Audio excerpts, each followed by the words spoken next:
한밤 뉴욕 증시를 수놓았던 뜨거운 종목과 인사이트를 함께 확인해 봅니다. 이항영의 월가이드 시작합니다. 이항영 MTN 전문위원 모셨습니다. 안녕하십니까? 네, 안녕하세요. 네, 안녕하십니까?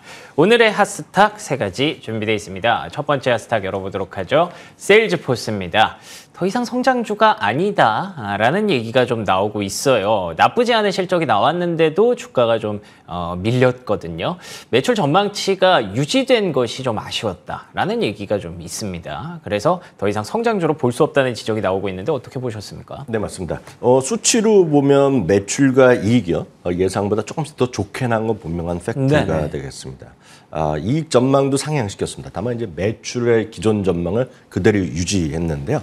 이런 거죠. 경제 성장에 대한 불확실성이 여전히 지금 시장을 억누르고 있다라는 얘기했고요.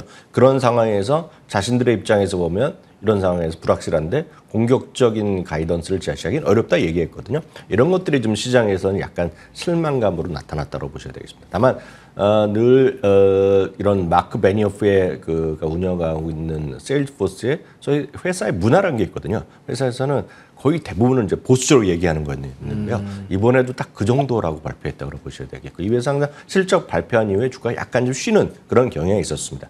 다만 이번에 굳이 또 성장주가 아니다라고 얘기하는 것은 이번에 매출이 분명히 늘어났는데요.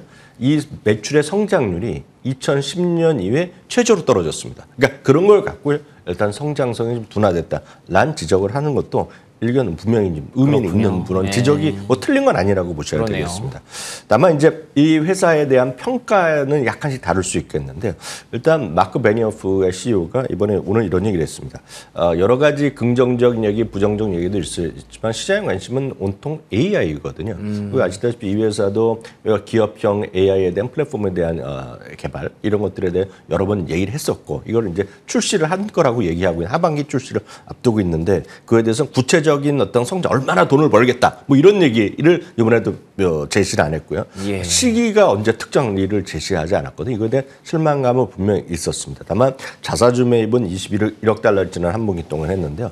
작년 8월 이후 총 60억 달러를 얘기했습니다. 다만 너무 보수 얘기하다 보니까 사람들이 실망할 수 있어서 그런지 약간 가십성 얘기가 될 수 있겠지만, 방송에서는요. 오픈 AI의 CEO랑 이웃 근처에서 사는 쉽게 우리식으로 하면 절친하는 겁니다. 그래서 얼마 전에도 저녁을 먹으면서 이거에 대해 성장성 얘기했고, 이 세일즈포스에 갖고 있는 게 슬랙이라는 회사가 있는데요. 네네. 여기에 이제 오픈 AI를 채택해서 같이 또 하기로 했다. 이런 또 긍정 얘기도 했었다라고 보셔야 되겠습니다. 다만 주가 자체 오늘 재미없게 5% 떨어졌는데요. 투자율 보면 소시에때가 이제 그런 얘기를 한 겁니다. 성장성에 대한 둔화 얘기하면서 매수해서 중립 올렸지만, 그럼에도 불구하고 그 회사를 포함해서 19곳은 목표 주가를 올렸거든요. 그러니까 주가 자체는 최근에 하락이 또 좀 지나치다. 여전히 저평가라는 얘기를 하고 있다는 것도 참고하시면 좋겠습니다. 알겠습니다. 목표가 자체는 이제 올라갔기 때문에 그 부분들도 함께 참고해서 보시면 좋을 것 같습니다. 자, 두 번째 핫스탁 열어보겠습니다. 두 번째 핫스탁은 테슬라입니다. 머스크가 중국에 간 이유가 이거였나? 글쎄요. 아직까지 확실하지는 않습니다만, 최근에 일론 머스크 CEO의 방중 소식이 전해진 이후부터 주가가 더 잘 올라가는 측면은 분명히 있었던 것 같아요. 200달러 다시 넘어가고 있는데, 이 랠리가 지속될 수 있을까요? 어떻게 보십니까?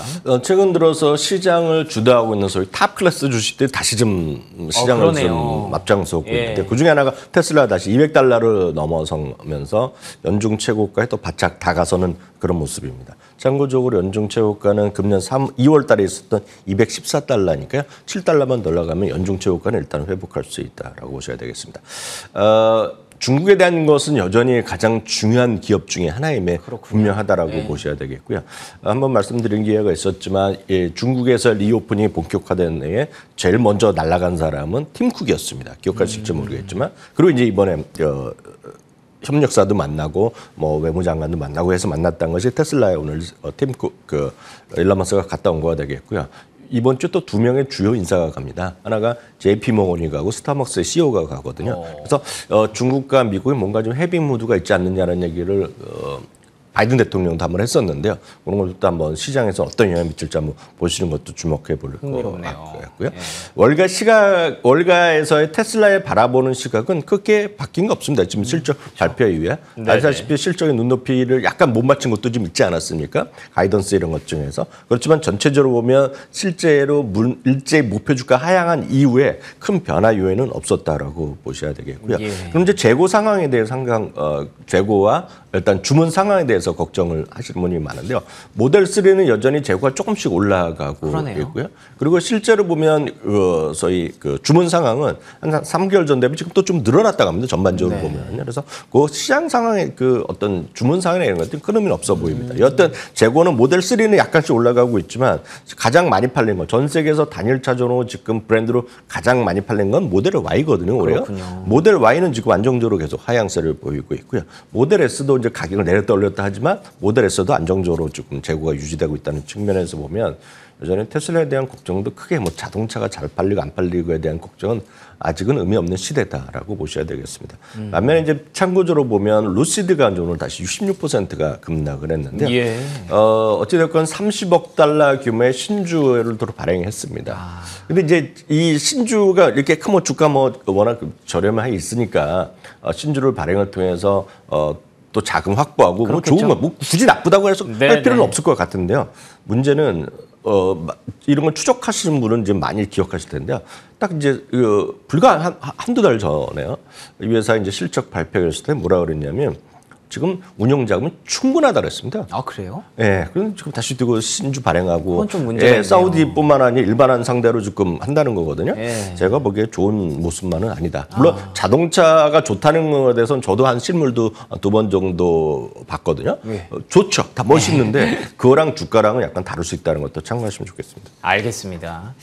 이렇게 자꾸 말을 바꾸면 조금 증시에서는 좋아하지 않죠. 루시드까지 한번 확인해 봤고요. 자, 마지막 하스탁 열어보겠습니다. 마지막 하스탁은 인텔입니다. 오랜만에 진짜 인텔을 계속 언급을 하게 됩니다. 저도 시황을 얘기할 때마다 얘기를 하게 되는데 일단 메모리 반도체 쪽에서 2분기 매출 가이던스 상단이 나올 것이다 라는 예고를 했었고요.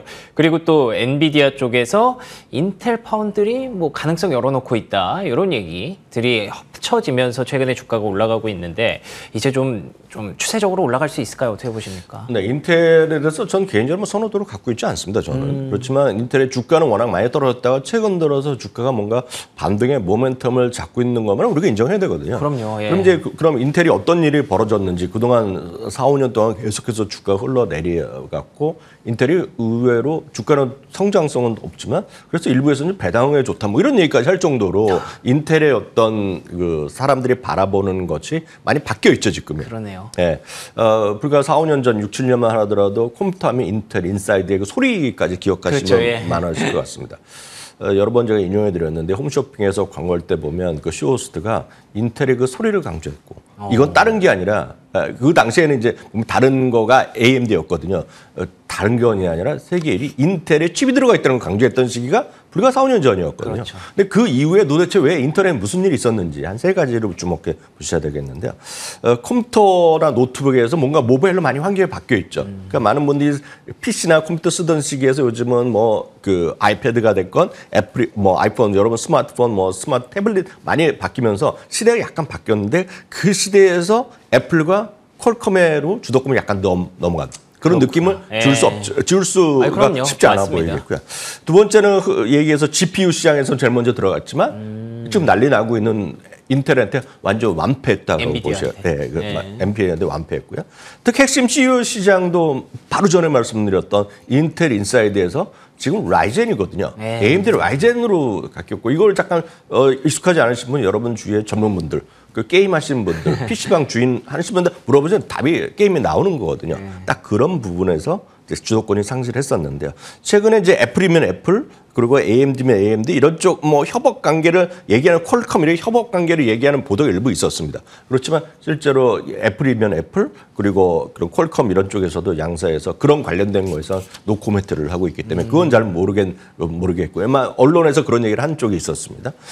다만 이제 주목하는 것은 엔비디아의 젠슨 왕이 이번에 대만에 갔거든요. 근데 지금은 젠슨왕의 한마디 한마디가 시장의 모든 뉴스가 될 수밖에 없는 그렇죠. 그런 환경입니다. 한때 일론 머스크가 정말 모든 그러네요. 한마디 한마디였으면 지금은 바로 젠슨왕인데요.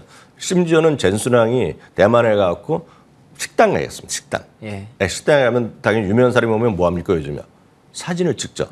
그러면 그 주인이 인스타 올리지 않습니까? 네. 그 집에 줄을 서는 그런 걸 정도로 젠슨 왕은 화제의 인물임에 분명합니다. 그래갖고 셀럽이네요, 셀럽. 완전히 셀럽이죠. 요즘 말로 하면 셀럽인데요. 이분이 얘기했을 때 보면 서비스 나우 얘기하면서 올라가고. 맞아요. 네, 그럼 다들 느끼실 거. 어도비 얘기하니까 주가 엄청 올라갔는데 이분이 오늘 뭐를 얘기했냐면 그 공급을 많이 자기네가 물건을 엄청 만들어야 돼 갖고 이제 그래서 가격도 올라간 거 아닙니까? 그러니까 공급을 계속 원활히 하다 보니까 지금 TSMC 위주로 했는데 조금 더 이제 공급망을 다양하게 해야 될 필요성이 있냐는 질문이 나온 겁니다. 예. 거기에 보면서 여러 가지 대안 중에 하나가 인텔과도 한번 지금 작업을 해봤더니 괜찮더라. 네네. 그래서 인텔과의 협업도 열릴 때 그 얘기를 했거든요. 그렇죠. 예, 그것들이 주가에 좀 밀어올리는 요인이 있다라고 보셔야 되겠고 그게 핵심입니다. 핵심 지금요. 그렇군요. 예, 다만 이제 실적 4월 20일 달 실적 발표 이후에 최소한 2군데 정도가 투자기를 올린 것도 있다라는 정도 참고하시면 되겠습니다. 알겠습니다. 이제는 젠슨왕 CEO의 뭐 트위터나 이런 것들을 좀 구독해야 되는 게 아닌가 싶을 정도로 최근에 인기를 구가하고 있는데요. 인텔까지 확인해 봤습니다. 자, 그리고 오늘도 실적이 또 나온 종목이 있습니다. 룰루레몬 얘기를 한번 하고 넘어가야 될 것 같은데 어떻게 나왔나요? 네, 맞습니다. 이번 주에 주목할 만한 실적은 두 개가 있었습니다. 하나가 이제 세일즈포스고요. 오늘 이제 잠시 전에 나온 것이 룰루레몬인데요. 룰루레몬은 걱정이 많았습니다. 왜냐하면 실적은 상당히 비탈 가능성이 있지만 가이던스에 대해서 뭐라고 얘기할지가 온통 관심이었는데요. 이번에 실적도 상당히 깜짝 실적이 나왔습니다. $2가 좀 안 될 거가 생각했는데 주당익이 2.28달러가 나왔고요. 좋았네요. 내 매출도 한 19억 초반이었는데 20억이 나왔으니 주가 좋았고요. 동일 점포 매출이 요즘 다 안 좋습니다 지금요. 근데 동일 점포 매출이 13%가 늘어났고요. 그러다 보니 영업이익률이 20.1이 나가면서 4%포인트는 올라갔습니다. 그러니까 예. 이 부분이 상당히 긍정적이었고요.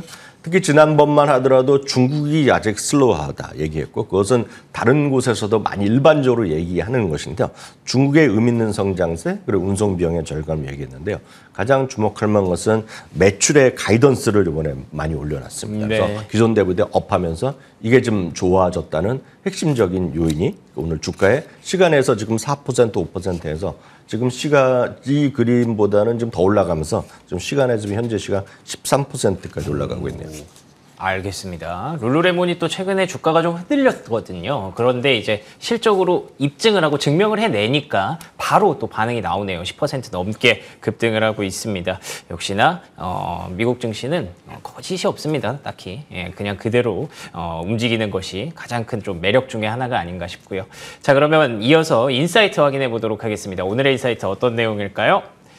오늘의 인사이트 애플과 마이크로소프트 신고가 가능할까? 이 두 종목을 또 꼽아주신 이유가 있을까요? 네, 맞습니다. 지금 어찌됐건 시장의 올해 가장 주인공은 엔비디아. 그렇죠. 예. 사실 엔비디아의 저 위에 있는 거, 엔비디아가 아직까지 이제 쫓아가기 쉽지 않은 것이 애플과 마이크로소프트가 되겠습니다. 이제 일조 클럽이 상당히 뭐 요즘 많이 이슈가 됐지만 제일 먼저 들어간 것이 애플이고 그렇죠. 그리고 마이크로소프트였습니다. 네. 애플은 지금 시가총액이 한 2조 8천억 달러, 그래서 3조 달러도 멀지 않았다는 얘기하고 있고요. 예. 마이크로소프트 한 2조 5천억 달러 정도 수준에 와 있거든요. 그러니까 주가 상당히 레벨이 높아져 있는 그런 기업이 되겠는데요. 지금 나스닥이나 S&P 500이 혹시 지수를 좀 유심히 보시는 분은 아시겠지만 지금 지난 8월 이후 최고가입니다. 지금. 그러면 S&P 500은 작년 1월 2일이었고요. 그리고 사상 최고가가요. 나스닥은 재작년 11월이었거든요. 그래서 아직까지 거리감이 있다 없다 거리감이 분명히 있습니다. 예. 그렇지만 이럴 때 보면 시장에 먼저 사상 최고가 하는 친구들이 나오거든요. 근데 이번에 이제 엔비디아가 먼저 가면서 사상 최고가가 났는데 그보다 더 많이 일반적인 것이 애플과 이제 마이크로소프트입니다. 네네. 애플은 작년 1월 3일이었습니다. 그 당시에 가격이 182.01달러였습니다. 종가 기준으로. 오늘 지금 가격 대비 보면 불과 1.1%만 올라서 끝나면 사상 최고가 갑니다. 지금 그렇군요. 마이크로소프트는요, 2021년 11월 같이 이제 나스닥이 사상 최고가 갔던 예. 그 시점이 있는데요. 343.1달러였습니다. 그때 가격까지는 불과 3%밖에 남지 않았거든요. 거의 다 왔네요. 그러니까 예. 흔히 얘기해서 발만 들으면 지금 사상 최고가가 네네. 올라갈 수 있을 정도로 가고 있고요. 바로 이런 것들이 모아져서 지금 S&P 500에서 소위 이런 탑 10 주식의 비중이 34%면서 사상 초유의 일이 벌어지고 있거든요. 그것은 그만큼 시장에서 2선, 3선, 4선 이런 기업이 아니라 탑 클래스가 가고 있는데 문제는 이런 엔비디아는 젊은 분이나 익숙하실 분 있지만 애플이나 마이크로소프트는 누구나 다 아시는 분이고 네네. 웬만큼 미국 주식 했다 하시는 분들 중에서 이 주식 애플과 마이크로소프트를 매매 안 해보신 분이 하나도 없습니다. 그렇겠죠. 근데 그런 것들이 올라가면 시장을 좀 끌어올릴 수 힘이 뜨기 때문에 좀 주목하셔야 된다 그래서 오늘 다시 한번 보여드렸고요. 네. 애플 같은 경우는 이제 솔직히 뭐 애플 걱정할 필요가 없다고 얘기하지만 매출과 이익이 꾸준하게 올라가고요. 그렇죠. 특히 이제 압도적으로 지금 계속해서 주식 수가 줄어들고 있습니다. 얼마 전에도 또 900억 달러의 자사주 매입을 또 발표했잖아요. 그러니까 꾸준하게 주식 수가 줄어드는 이런 삼박자를 다 갖춘 회사임에 분명하겠고요. 애플에 대한 매출 작년 기준 한번 보면 3,900억의 매출을 했는데요. 주요 기업들이요. 여러분들 좋아하시는 엔비디아 그리고 넷플릭스 그리고 소니, 메타 플랫폼, 어도비를 다 합친 매출가 맞먹는. 대단하네요. 네, 그게 바로 애플의 힘이라고 보셔야 되겠고요. 또 많은 분들이 기업의 경쟁력을 할 때 1인당 어떤 매출 이런 것들이 발표할 때 있거든요. 예. 1인당의 뭐 수익률을 할 때 보면 다른 모든 경쟁사의 2배입니다 지금. 그러니까 1인당 경쟁력이 부분에서 그러니까 그런 부분이 애플의 압도적인 힘이라고 보셔야 되겠습니다. 예. 당연히 월가에서는 여전히 압도적인 매수 의견이 유지되고 있다라고 보셔야 되겠습니다. 다음 이제 마이크로소프트입니다. 네. 마이크로소프트는 대표적으로 누구나 다 살 수 있는 주식으로 제가 늘 초보자들이 살 수 있는 주식 얘기합니다. 왜냐하면 연세가 있으신 분들은 아이폰을 쓰는 분이 거의 별로 상대적으로 적기 때문에 맞아요. 그런 분들은 조금 샀다가 주가 떨어지면 좀 후회하시는 분이 많이 있고 걱정하시거든요. 아 그래 역시 아이폰 난 안 써 비싸 뭐 그리고 수리할 때 어려워 그런 얘기들 많이 일반적으로 하지 않아요. 그래서 그런 분들한테 저는 제일 먼저 살 주식은 애플이 아니라 마이크로소프트라고 얘기하는데 마이크로소프트는 누구나 다 쓸 수 있고 여러분들이 보시는 TV나 어떤 걸 보더라도 여러분들 직접 쓰시지 않더라도 노트북이나 컴퓨터 안 쓰시더라도 여러분 방송 바로 이 화면조차도 여러분들이 이걸로 편집해서 다 보는 거거든요. 제가 만든 자료조차도. 네네. 그러니까 그런 관점에서 익숙하기 때문에 마이크로소프트인데요. 마이크로소프트는 이번에 특히 AI라는 것을 장착했죠. 뱅크 오브 아메리카가요. 어제도 한번 투자 의견을 S&P 500을 목표 주가 올렸다고 말씀드렸는데요. 뱅크 오브 아메리카 흥미로운 AI에 대한 평가표를 내렸습니다. 한 10가지 항목을 갖고 1점부터 뭐 9점까지 했는데요. 10점까지 했는데 유일하게 10점 만점에 9점을 받은 기업이 마이크로소프트였다. 라고까지 설명드리겠습니다. 알겠습니다. 애플과 마이크로소프트 신고가가 정말 얼마 남지 않았습니다. 과연 주말 사이에 돌파할 수 있을지 조금 더 길어질지 여러분들 주말 사이에도 뉴욕 증시 많이 확인해 주시면 좋을 것 같습니다. 지금까지 이항용 MTN 전문위원과 함께했습니다. 오늘도 좋은 말씀 고맙습니다.